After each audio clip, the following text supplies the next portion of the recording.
नमस्कार, आप देख रहे हैं रियल एक्सप्रेस। देश दुनिया की बड़ी खबरों में आपका स्वागत है। मैं अंजना। आज के मुख्य समाचारों में बात करेंगे, लेकिन मुख्य समाचारों की ओर बढ़ने से पहले एक नजर सुर्खियों पर। भारत पाक में सीज फायर के बाद आज होगी पहली वार्ता। डीजीएमओ की बातचीत का बदला समय। कर्नल सोफिया कुरैशी की जुड़वा बहन शायना कौन है? मिल चुका है दादा साहेब फाल्के पुरस्कार। क्यों कहा जाता है वंडर वुमन? सीज फायर के बाद खुले देश के 32 एयरपोर्ट भारत पाकिस्तान तनाव के कारण हुए थे बंद। भारतीय सेना ने आतंकियों को मिट्टी में मिलाया। संबित पात्रा बोले 50 साल में जो नहीं हो सका वो इस बार हुआ। डीजीएमओ की बातचीत से पहले हलचल तेज। पीएम मोदी के साथ तीनों सेना प्रमुखों की हाई लेवल बैठक। ये तो थी सुर्खियां। अब चलते हैं बड़ी खबरों की ओर। भारत और पाकिस्तान में सीज फायर की घोषणा के बाद दोनों देशों में तनाव कम हो गया है। आज सीज फायर के बाद दोनों देशों के डीजीएमओ आज वार्ता करेंगे। दोनों डीजीएमओ सीज फायर को लेकर चर्चा करेंगे। बता दें कि 8 एयरबेस नष्ट होने के बाद पाकिस्तान को एहसास हुआ कि भारत का इरादा कितना गंभीर है। भारत की सैन्य कार्रवाई से सहमे पाकिस्तान ने इसके बाद ही संघर्ष खत्म करने और शांति बहाल करने की गुहार लगाई। सरकारी अधिकारियों ने बताया कि इस मामले में किसी तीसरे पक्ष के हस्तक्षेप की कोई आवश्यकता नहीं थी। ऑपरेशन सिंदूर के बारे में देश को बताने वाले कर्नल सोफिया कुरैशी की हर तरफ चर्चा है।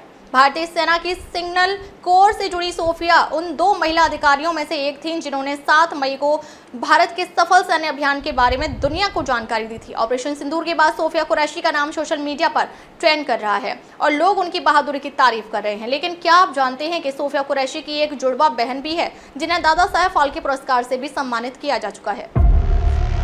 भारत और पाकिस्तान के बीच तनाव अभी पूरी तरह से खत्म नहीं हुआ है। दोनों देशों के बीच सीज फायर के बावजूद सुरक्षा बल बिल्कुल सतर्क है। हालांकि अब सीमा पर हालात सामान्य होने के बाद कई एयरपोर्ट खोले जा चुके हैं। देश के 32 हवाई अड्डों को नागरिक उड़ानों के लिए तत्काल प्रभाव से खोलने का आदेश दिया गया है।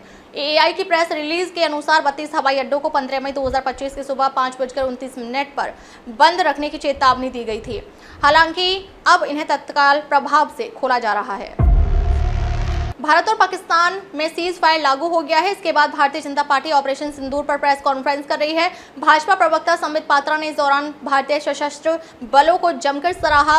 सांसद संबित पात्रा ने कहा, आज भाजपा पार्टी कार्यकर्ता और देश के नागरिक सुरक्षा बलों को धन्यवाद करते हैं जिनकी वजह से ऑपरेशन सिंदूर सफल हुआ है। संबित पात्रा ने आगे कहा, पहलगाम आतंकी हमले के बाद पीएम ने वादा किया था कि हम 26 लोगों की मौत का बदला लेंगे। पीएम ने कहा था कि बदला दुश्मन की कल्पना से परे होगा और ऐसा ही हुआ। उन्होंने यह भी कहा था कि मिट्टी में मिलाएंगे और घुस के मारेंगे। हमने वही किया।